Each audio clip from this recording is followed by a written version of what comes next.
Como a economia funciona? Princípio número 8 de economia básica. E o título desse princípio é o seguinte: o padrão de vida de um país depende de sua capacidade de produzir bens e serviços. Então eu vou repetir: princípio número 8 de economia básica. Este é o assunto do vídeo de hoje. O padrão de vida de um país depende de sua capacidade de produzir bens e serviços. O livro-texto que eu estou utilizando é o livro do Gregory Mankiw, Introdução à Economia. Caso você tenha interesse, tem um link aqui na descrição. E aí no livro dele, no capítulo 1, ele traz 10 princípios de economia. E ele divide esses princípios em 3 grupos, vamos dizer assim. Os primeiros 4 princípios são 10 princípios, né? Então, cada princípio tenta explicar alguma coisa da economia. E aí, os 4 primeiros princípios tentam explicar como as pessoas tomam decisões. Então, é mais voltado para o nível individual. Do princípio 5 até o princípio número 7, eles tentam entender ou explicar como as pessoas interagem. Então, os primeiros princípios tentam explicar como as pessoas tomam decisões, os próximos como as pessoas interagem, ou seja, uma questão mais social. E hoje eu estou começando o terceiro e último grupo desses 10 princípios, ou seja, o princípio 8, 9 e 10, que são princípios, segundo Mankiw, que tentam explicar como a economia funciona. Então nós partimos lá de como as pessoas interagem, como as pessoas tomam decisões, como as pessoas interagem e hoje como a economia funciona. No vídeo passado eu tratei sobre o princípio 7, né, que fazia parte, foi o último princípio daquele grupo de princípios de como as pessoas interagem. Então vamos ao texto de hoje. Princípio 8, o padrão de vida de um país depende de sua capacidade de produzir bens e serviços, né? Começamos com uma discussão, ou por uma discussão sobre como as pessoas tomam decisões, como eu já mencionei, já introduzi o vídeo falando sobre isso. E depois vimos como elas interagem umas com as outras. Juntas, todas estas decisões e interações formam a economia. Então, tanto lá do nível individual como do nível social, tudo isso junto forma a economia, entre aspas. Os 3 últimos princípios referem-se ao funcionamento da economia como um todo. Então, o princípio 8, o padrão de vida de um país depende de sua capacidade de produzir bens e serviços. Isso é um pressuposto, inclusive, né?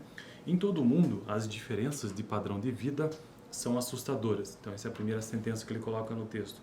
Em 2008, por exemplo, o norte-americano médio tinha uma renda de cerca de $47.000 ano. No mesmo ano, o mexicano médio, ou seja, a classe média, ganhava em torno de $10.000. Já o nigeriano médio, apenas $1.400 por ano. Essa grande variação do nível de rendimento se reflete em diversos indicadores de qualidade de vida. Os cidadãos de países de renda elevada têm mais televisores, também têm mais carros, melhor nutrição, melhor assistência médica e uma expectativa de vida mais longa que os cidadãos de países de baixa renda. Então aqui ele começa trazendo essa diferença que existe de renda entre os países. Os americanos, lembrando que este livro aqui tem seu autor traz exemplos sempre da economia americana, então ele tem esse viés. E aqui ele basicamente começa trazendo essa distinção que existe entre os países no seu nível de renda. Os Estados Unidos, $47.000 ano, no nível de média, de classe média nós estamos falando aqui, né? No México, $10.000 e na Nigéria, $1.400 ano. E que isso impacta esse nível de renda, ele impacta diretamente sobre a qualidade de vida, por quê? Por conta das aquisições. Nesse caso, ele citou o exemplo de produtos como televisão ou equipamentos eletrônicos, de carros também, até inclusive uma melhor nutrição, então há uma melhor alimentação, melhor assistência médica, que por sua vez permite uma expectativa de vida maior. Basicamente é isso. Então vamos para o segundo parágrafo. As mudanças do padrão de vida ao longo do tempo também são grandes. Nos Estados Unidos, as rendas cresceram historicamente cerca de 2% ao ano após ajustes que ocorreram por causa das alterações no custo de vida. A essa taxa, a renda média dobra nos Estados Unidos a cada 35 anos. No último século, a renda média dos Estados Unidos aumentou aproximadamente 8 vezes. Então, olha só que dado interessante, segundo ele, né? Segundo Mankiw. Em 100 anos, os Estados Unidos modificaram a sua renda média anual do seu cidadão 8 vezes. 8 vezes. Impressionante, né? O que implica essas grandes diferenças de padrão de vida entre países. E aqui começa a entrar então o questionamento. Até agora ele apenas contextualizou e trouxe um exemplo claro de que existem diferenças entre rendas e como que elas aumentam com o passar do tempo. Agora é que começa de fato o conteúdo e ele faz a seguinte pergunta: o que implica essas grandes diferenças do padrão de vida entre países ao longo do tempo? O que implica isso? Por que isso está acontecendo? A resposta é surpreendentemente simples, que é o que ele coloca aqui. Quase todas as variações de padrão de vida veja bem, quase todas as variações de padrão de vida podem ser atribuídas a diferenças de produtividade. Então, o que ele coloca como pressuposto básico que essas diferenças de renda acontecem por conta da diferença de produtividade entre os países. Ou seja, a quantidade, o que é essa produtividade? A quantidade de bens e serviços produzidos por unidade de insumo de mão de obra. Então, você tem um insumo de mão de obra por unidade, existe uma produtividade calculada em cima disso. E ele está dizendo que essa diferença de renda, existem outros fatores, mas basicamente se dá por conta deste nível de produtividade que varia conforme o país. E há de se presumir aqui que se os Estados Unidos têm a maior renda média, então ele tem a maior produtividade por unidade de mão de obra. Então, entrando novamente no conceito do que seja produtividade, porque está inclusive como uma das palavras-chave aqui deste texto, produtividade é a quantidade de bens e serviços produzidos por unidade de insumo de mão de obra. Em países onde os trabalhadores podem produzir uma grande quantidade de bens e serviços por unidade de tempo, a maioria das pessoas desfruta de padrões de vida elevados. Em nações onde os trabalhadores são menos produtivos, a maioria das pessoas precisa enfrentar uma existência com maior escassez e, portanto, menos confortável. Então, ele faz essa ligação direta na escassez com o conforto. De forma semelhante, a taxa de crescimento de produtividade de um país determina, veja bem, de forma semelhante, a taxa de crescimento de produtividade de um país determina a taxa de crescimento de sua renda média.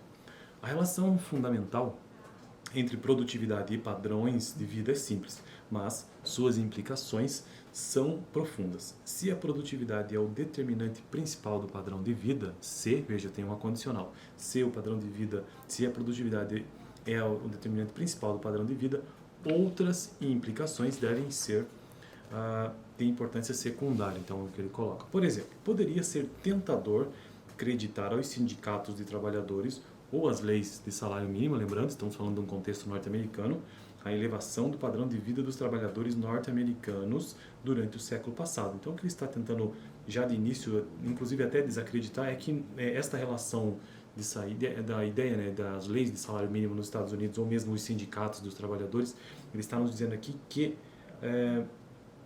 isto é secundário, na verdade. Ou seja, que não dá para se acreditar, ou que seja tentador acreditar a estes elementos como aquilo que elevou o padrão de vida dos trabalhadores norte-americanos durante o século passado.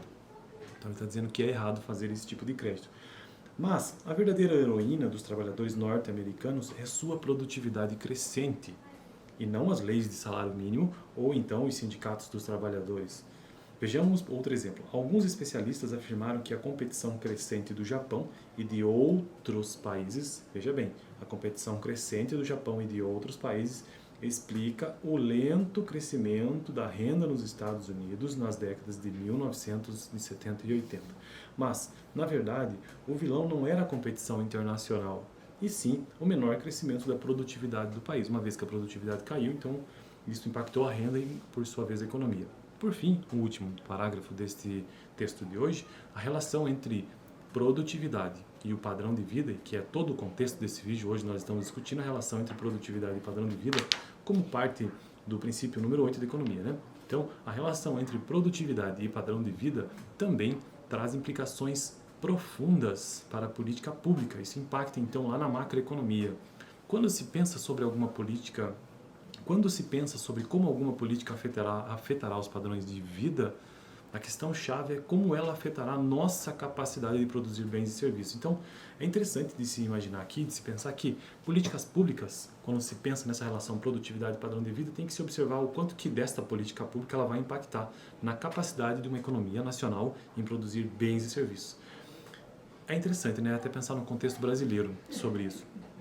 Porque o que nós mais temos no Brasil hoje em dia são empecilhos de políticas públicas que reduzem a produtividade do país na maior parte dos setores. Para elevar os padrões de vida, os formuladores de políticas públicas precisam elevar a produtividade, de forma a garantir que os trabalhadores, porque isso no fundo prejudica os trabalhadores, né? De forma a garantir que os trabalhadores tenham uma boa educação, disponham das ferramentas de que precisam para produzir bens e serviços e tenham acesso à melhor tecnologia disponível. Então, a política pública, ao invés de ela inibir essa capacidade de produzir bens e serviços, como acontece aqui no contexto brasileiro, acontece muito isso, e eu não vou entrar aqui em detalhes do contexto brasileiro, porque eu não conheço, na verdade. Eu tenho uma outra playlist aqui no canal que estou construindo sobre... Tenho uma noção, porque eu sou nativo daqui, então a gente tem essa breve noção básica, mas eu estou construindo uma playlist sobre a história da economia do Brasil, ou a economia brasileira, e assim a gente consegue entender um pouco melhor, né? Eu ainda estou bem no início dessa playlist hoje, né, que é dia 1º de março de 2024. Então, para elevar os padrões de vida, os formuladores de políticas precisam elevar a produtividade e não diminuir a produtividade, de forma a garantir que os trabalhadores tenham, olha, o que eles precisam ter? Uma boa educação, disponham de ferramentas de que precisam para produzir bens e serviços e tenham acesso à melhor tecnologia disponível. Então, esse é o pressuposto, são os pressupostos básicos aí. Então, este foi o vídeo de hoje sobre o princípio número 8 de economia, que diz o seguinte: o padrão de vida de um país depende de sua capacidade de produzir bens e serviços, e nós vimos ao longo do vídeo por que ocorre dessa maneira, inclusive trazendo o exemplo dos Estados Unidos e outros países. Fico por aqui. No próximo vídeo eu quero tratar sobre o penúltimo princípio básico da economia, que diz o seguinte: os preços sobem quando o governo emite moeda demais. E aí já tem um outro princípio, ou na verdade um outro conceito que nós vamos tratar no próximo vídeo, que é inflação. Caso você tenha interesse, dá uma olhada no vídeo anterior, onde eu tratei sobre o princípio número 7 da economia básica, que diz o seguinte: às vezes os governos podem melhorar os resultados de mercado. Veja bem, às vezes os governos podem melhorar os resultados de mercado. Vou deixar aqui no final, dá uma olhada caso você queira. Lembrando, estou construindo uma playlist de economia básica aqui no canal, e o livro texto básico que eu estou utilizando é o do Gregory Mankiw. Economia básica toda segunda-feira por aqui. Valeu!